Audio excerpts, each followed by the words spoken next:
오늘 이 시대를 지배하고 있는 무서운 이단은 진화 혹은 진보라고 하는 사상입니다.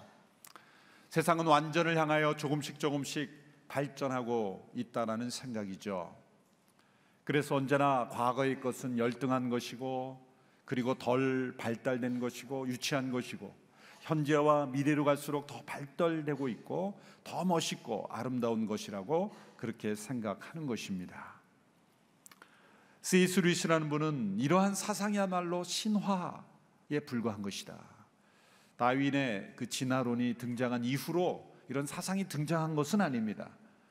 그 이전부터, 오래전부터 사람들의 마음속에는 과거의 것은 언제나 유치한 것이고 덜 발달된 것이고, 현재와 미래로 갈수록 점점점 더 완전을 향하여 발전하고 진보하고 있다라고 믿는 신화가 있었습니다. 그러나 이것은 교만한 우월 의식에 불과한 것입니다. 어떤 부분에 있어서, 과학기술과 어떤 부분에 있어서는 더 발전하고 있을지 모릅니다.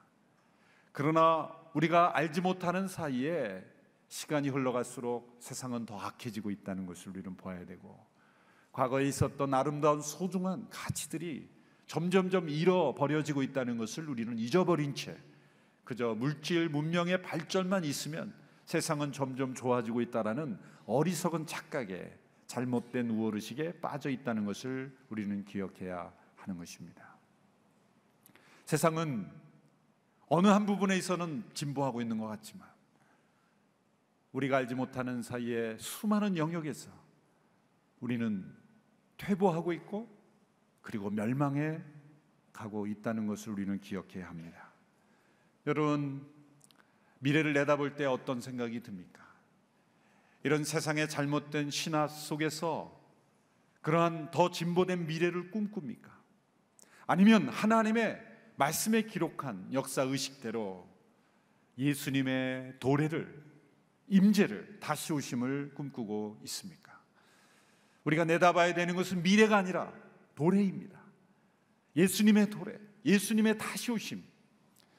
이 세상 사람들이 동의하지 않다 할지라도, 이 세상의 신화와 맞지 않는다 그래서, 세상의 과학적 판단에 맞지 않는다 그래서 예수님의 다시 오심, 이 재림에 대한 믿음을 우리가 포기해서는 절대 안 됩니다. 더욱더 마음에 품고 묵상하고 기대하고 우리가 미래를 맞이해야 될 줄로 믿습니다. 우리가 사도신경에서 좀 전에 이렇게 고백했습니다. 저리로서 산자와 죽은 자를 심판하러 오시리라. 사도신경에서 이렇게 우리가 고백한다면, 산자와 죽은 자를 심판하러 오실, 다시 오실 그 예수 그리스도, 그분이 바로 우리의 미래의 주인공이 되어야 될 줄로 믿습니다. 사도행전 1장 11절에서 천사들은 이렇게 말했습니다. 갈릴리 사람들아, 왜 여기 서서 하늘만 쳐다보고 있느냐? 너희 곁을 떠나 하늘로 올라가신 예수는 하늘로 올라가시는 것을 너희가 본 그대로 다시 오실 것이다. 너희가 본 그대로 다시 오실 것이다. 이것이 우리의 미래에 대한 우리의 믿음이 되어야 될 줄로 믿습니다. 성경은 어느 한순간에 사람들이 믿고 있는 이 신화가 깨질 것을 예언하고 있습니다. 미래는 좀 더 진보되고 좀 더 진화돼서 좀 더 유토피아를 향하여 그렇게 발전되어 갈 것이라는 그런 환상이, 그런 신화가 하루아침에, 어느 한날에, 어느 한순간에 깨져버릴 뿐만 아니라 이 세상은 중지될 것이다, 스탑이라는 명령이 내려질 것이다 라고 우리에게 말하고 있어요.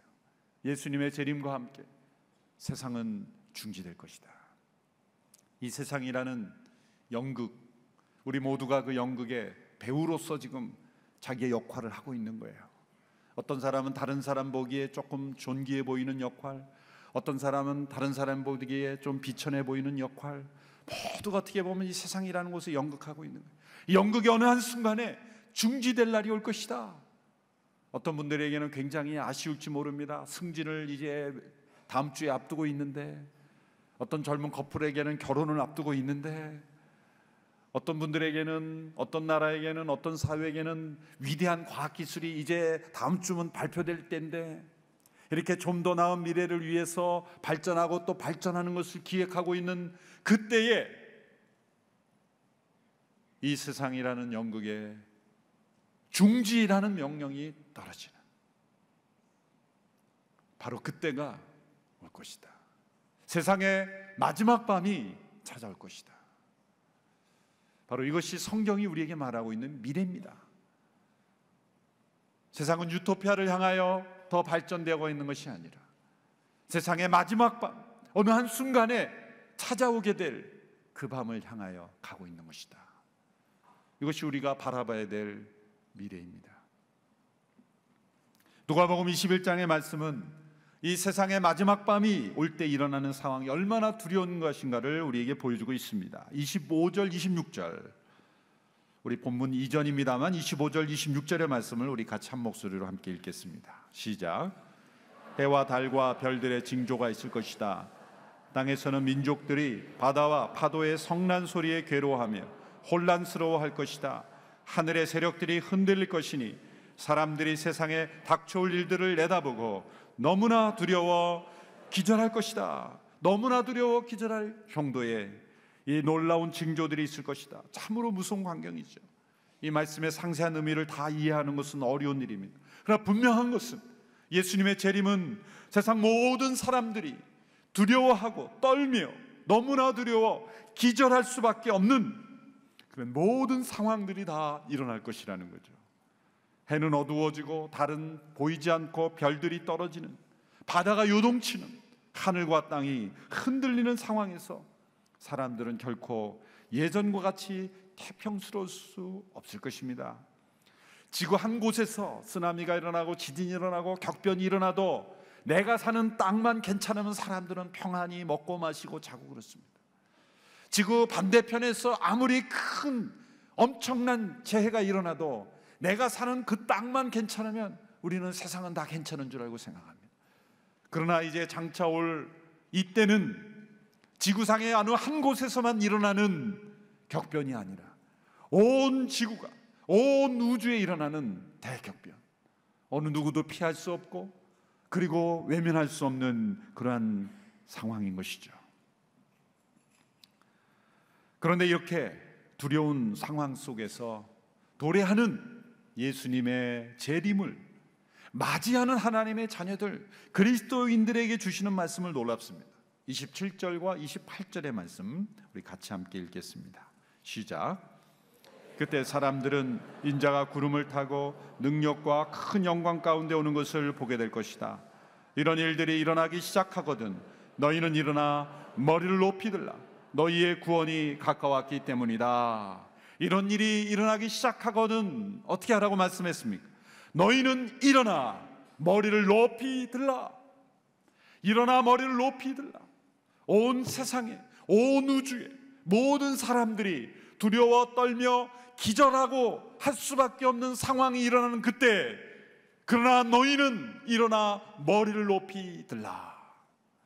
모두가 두려워 땅에 머리를 파묻고 숨고 도망가고 어찌할 바를 몰라 당황하고 있을 때, 그러나 너희는 일어나 머리를 높이 들라. 얼마나 놀라운 말씀입니까? 왜 이러한 상황에서 일어나 머리를 높이 들라고 말씀하십니까? 땅을 바라보지 말라는 것입니다. 요동치는 상황을 바라보지 말라는 것이죠. 두려워 떨며 기절하지 말라는 것입니다. 이 모든 상황이 이미 일어날 것을 예언하였고 너희가 그것을 믿고 살았다면 바로 그 순간에 마땅히 일어날 일이 일어날 것이라는 것을 아는 너희들은 땅을 바라보며 두려워 떨지 말고 일어나 머리를 높이 들라. 또 이 땅에 대한 집착을 내려놓으라. 이 땅에 가지고 있는 것, 누렸던 것, 내가 더 발전을 추구했던 것, 그 모든 것이 다 이제 사라지는 그때가 되었기에 이제 땅에 대한 집착을 내려놓고 일어나 머리를 높이 들라 말씀하시는 거예요. 가장 중요한 이유는 무엇입니까? 너희의 구원이 가까웠기 때문이다. 여러분, 왜 우리가 구원이라는 단어에 흥분하지 않습니까? 왜 구원이라는 단어에 우리가 놀랍지 않습니까? 참 사단의 전략은 놀라워요. 구원파까지 등장해서 구원이라는 단어가 얼마나 소중한지를 다 잃어버리게 해요.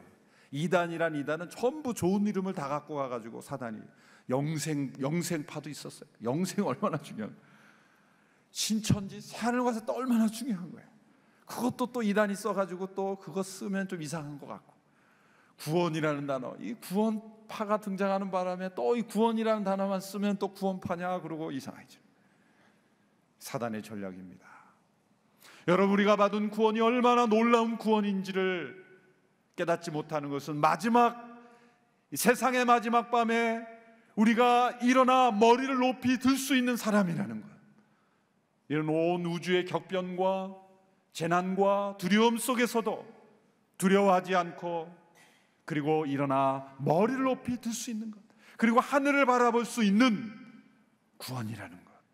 이거 생각할 때 우리는 두렵고 떨림으로 이 구원받은 감격을, 나 자신만이 아니라 함께 일어나 머리를 높이 들 수 있는 영혼들을 우리가 함께 구원해 가야 할 줄로 믿습니다. 일어나 머리를 높이 들라. 여러분, 예수님의 이 재림의 때에 이 말씀대로 일어나 머리를 높이 들 수 있는 우리들인가? 오늘 이 말씀을 통하여 우리는 함께 살펴보아야 합니다. 여러분, 왜 이 세상에 재난이 있고 왜 우리의 인생에 고난이 찾아옵니까? 이 마지막, 세상의 마지막 밤에 일어나 머리를 높이 들 수 있는 연습을 하는 거예요. 세상에 재난이 오고 이해하지 못한 시련이 찾아올 때마다 땅을 바라보지 않고 일어나 머리를 높이 들어 하늘을 바라보는 훈련을 한 사람은 이 마지막 때, 세상의 마지막 밤이 찾아올 때 일어나 머리를 높이 드는 것 가능할 것입니다.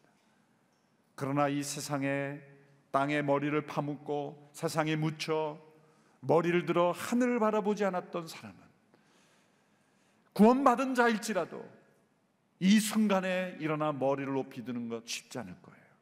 해본 경험이 없기 때문에. 그래서 때로 하나님이 이 세상 속에 우리에게 고난을 허락하시는 거예요. 고난 속에서 세상을 바라보지 않고 땅을 바라보지 않고 두려워 떨지 않고 일어나 머리를 높이 들라 라고 하시는 이 말씀 앞에 순종한다면 이 세상의 마지막 밤에도 예수님 다시 오실 때 두려움 없이, 이제는 이 세상의 슬픔과 아픔과 모든 눈물을 다 씻어주실 주님을 기대하면서 일어나 머리를 높이 들 수 있는 믿음의 사람이 될 줄로 믿습니다.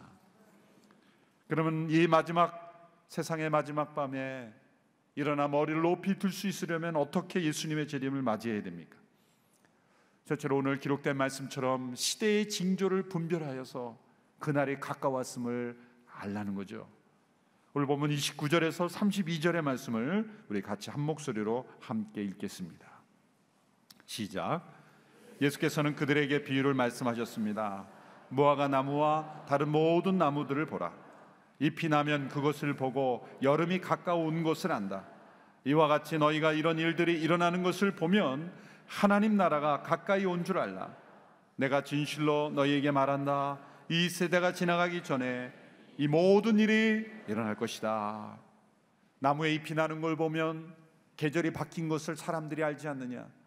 그때와 시기, 정확한 타이밍은 우리에게 알려주지 않았다. 아무도 모른다. 예수님 당신도 모르신다. 오직 아버지 하나님은 안다. 그러나 계절이 바뀌는 징조를 알 수 있듯이 그때가 가까이, 그 기간이 가까이 온 것은 징조를 통해 미리 보여주셨습니다. 징조를 통해 보여주셨다는 거예요. 이미 예수님께서 복음서 곳곳마다 말씀해 주셨어요.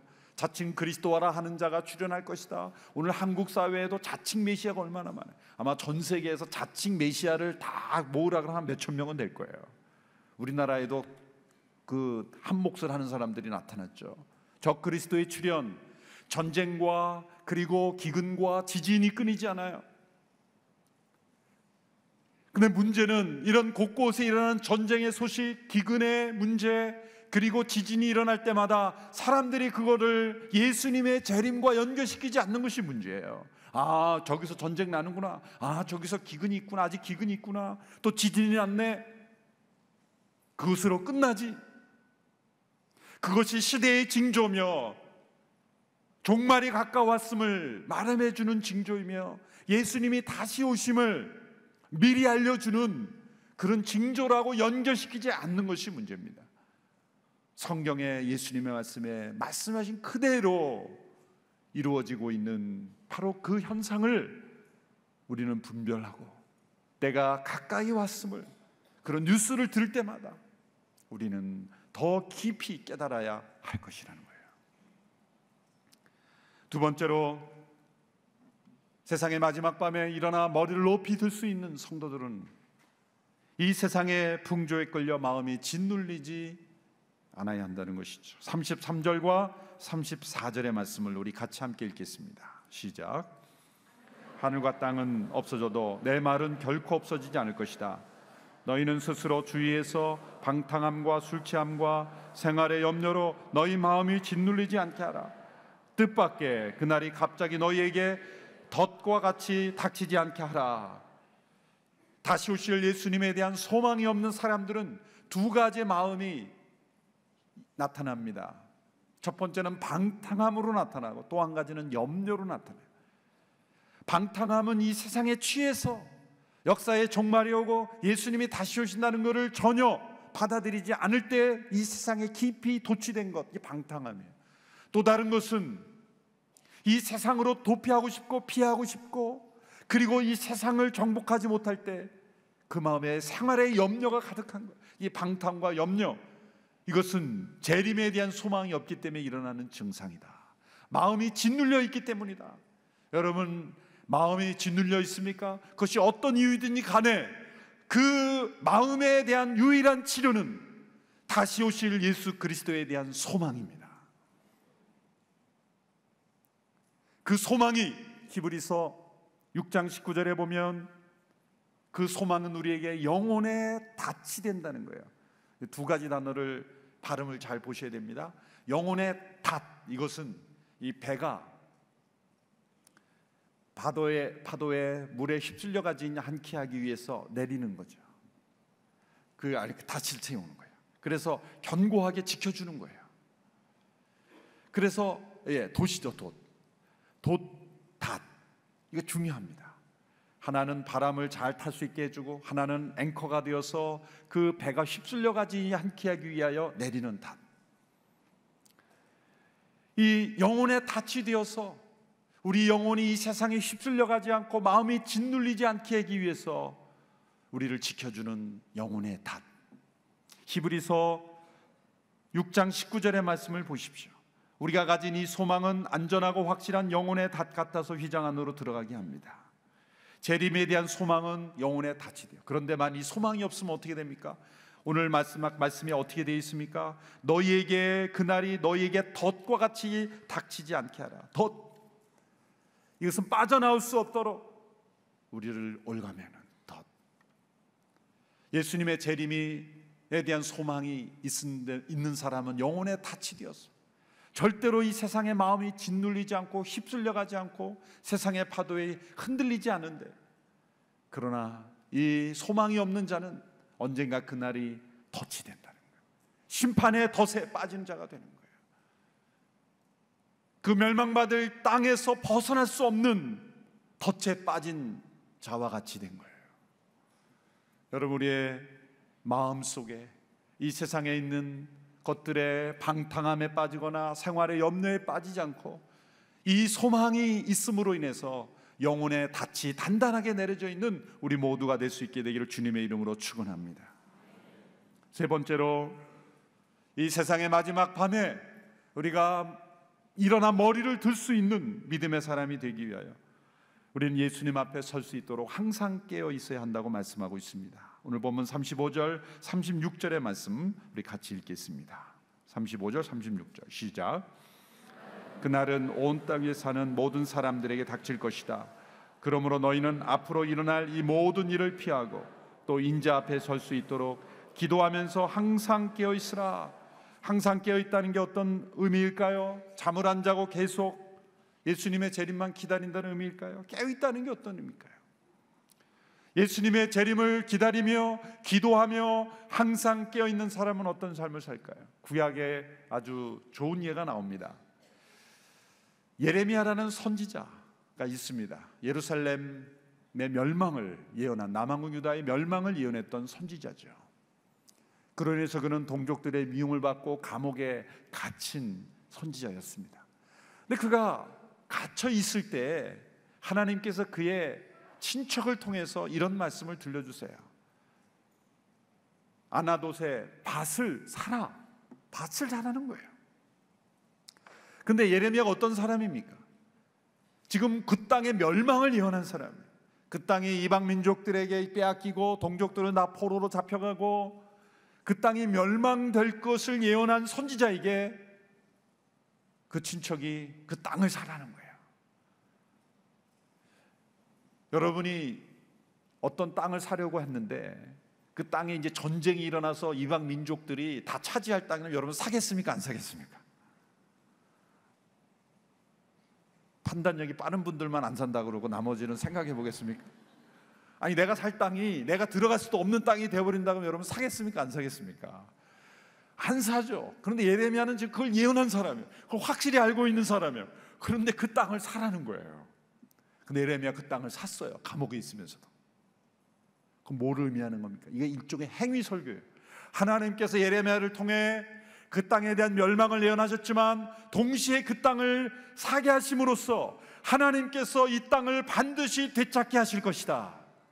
그 소망이 있는 사람은 그 땅을 산다는 거예요. 지금은 멸망되었지만 하나님이 이 땅을 다시 구속하실 거라는 믿음이 있기 때문에 그 땅을 살 수 있다는 거예요. 뭘 보여줍니까? 이 세상이 멸망할 것이다. 이 세상은 이제 망할 것이다 라고 하기 때문에 이 세상을 도피하고 회피하고 이 세상을 내버려 두는 것이 아니라 새하늘과 새 땅이 임할 것이기에 예수 그리스도의 피로 구속하심을 받은 모든 사람들에게 주어진 사명은 이 세상을 구속하라. 부동산을 사라는 게 아니라 이 세상에 대한 관심을 가져라. 기근과 전쟁과 그리고 지진으로 적그리스도가 출현됨으로 멸망하고 있는 이 세상을 방임하지 마라. 방치하지 마라.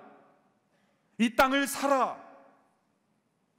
이 땅을 구원받을 수 있도록 적극적으로 참여하라. 내버려 두지 마라. 왜? 새하늘과 새 땅이 이 세상을 완전히 쓸어버리시고 전혀 새로운 것을 가져오는 것 같지만 우리가 구원받았다는 것은 죄악된 우리들이지만 우리가 온전히 구원받는 거죠. 나라는 존재가 사라지고 또 다른 나가 있는 것이 아니라 이 세상 사람들을 구속하시기 원하시는 그 아버지의 마음이 있기 때문에 이 세상을 포기하지 마라. 이 세상을 구원하라. 깨어있다는 거예요. 또 한 가지 깨어있다는 예를 이렇게 들 수 있겠습니다. 가끔 우리가 어두운 그 방에서 옷을 입을 때 조명이 없이 그 어두운 속에서 옷을 입잖아요. 그럼 항상 염두에 둘 게 뭐냐면 밝은 빛 가운데 나갔을 때 이게 어떤 모습일까를 염두에 둬야 되는 거예요. 그렇죠? 그런데 만일 어두울 때는 내가 보기에는 괜찮았고 아무 문제가 없는데 밝은 빛에 나갈 때는 전혀 엉뚱한 모습이라면 어떻겠어요? 여러분, 이 세상 속에 우리가 빛 가운데 살아가는 것 같지만 다 어둠 속에 살아가는 거예요. 이게 예수 그리스도가 오실 때, 이제 빛 가운데로 드러날 때 이게 과연 내가 입은 영혼의 옷이 제대로 된 옷인가, 그걸 봐야 되는 거예요. 지금은 다 어두운 가운데 있는 거예요. 그래서 우리는 영혼의 옷을 대충 입고 다녀도 괜찮은 거예요. 그런데 깨어있다는 것은 이게 밝은 빛 가운데 예수 그리스도 앞에 섰을 때 내 영혼의 옷을 제대로 입고 있는가? 의의 옷을 입고 있는가? 거룩의 옷을 입고 있는가? 정결의 옷을 입고 있는가? 그 기준을 어두울 때를 기준으로 하지 말고 밝을 때, 예수 그리스도 앞에 섰을 때 내 영혼의 옷이 제대로 됐는가를 생각하며 영혼의 옷을 입은 그것이 바로 깨어있다라는 의미가 되는 것이죠. 세상의 마지막은 다가오고 있습니다. 오늘 저녁이 그 밤이 될 수도 있고 몇십 년 후에 어느 날이 될 수도 있습니다. 우리 시대에 맞이할 수도 있겠고 또 우리 자녀 세대에 맞이하게 될 수도 있을 것입니다. 그러나 분명한 것은 이 세상이 계속 이렇게 진보만 하다가 더 좋은 세상, 더 좋은 세상으로 완전을 향해 가지 않는다는 것이에요. 모든 것이 중지될 때가 있고 그리고 심판이 기다리고 있다는 것입니다. 우리 모두는 이 세상의 마지막 밤을 기다릴 때 시대의 징조를 분별하며 마음이 이 세상에 짓눌리지 않으며 항상 깨어 있으므로 예수님의 다시 오심을 준비함으로 일어나 머리를 높이 들어 하나님 앞에 나아갈 수 있는 우리 모두가 되기를 주님의 이름으로 축원합니다.